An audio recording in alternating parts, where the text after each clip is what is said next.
Hello class, I would like to make a short video here going over just what I mean by testing your code and just constantly testing your code as you go along. Ultimately what you're going to have is you're going to have like a runner class or the game class which has a main method in it. Up until then you can create a class like a tester class which has a main method in it, and or you might have main methods in these individual classes you write.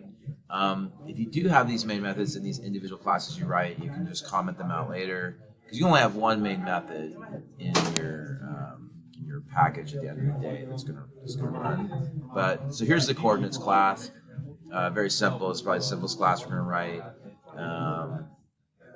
Two private fields, two constructors. We have the set coordinates method. We have these two setters. How many getters? Getters, but anyways. Did I need getters? They told me to write getters, but let's write some getters. How about that? Alt.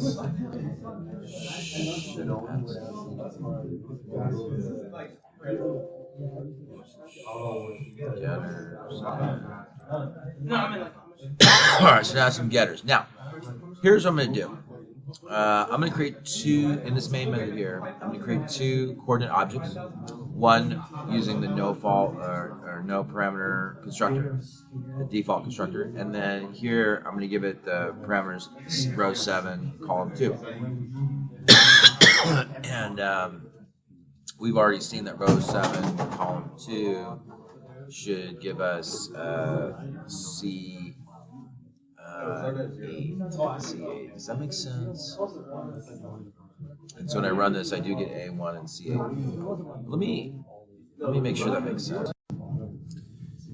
Well, now I'm looking at this this example here, and I'm not liking it because row 7 I think should be down here somewhere, and column 2 should be right here. So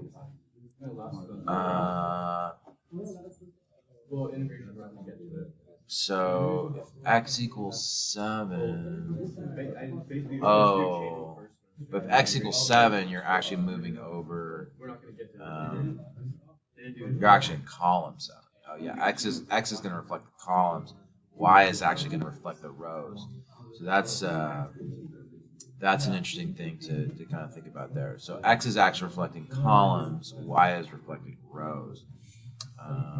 So that does actually make sense. That does make sense.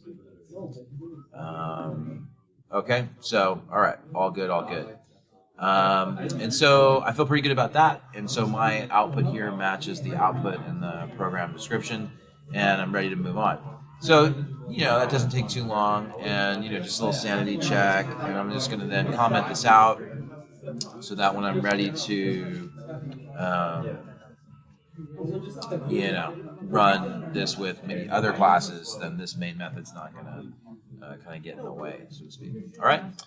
But yeah, just keep testing, keep trying to find ways to test your code as you develop it, is my advice.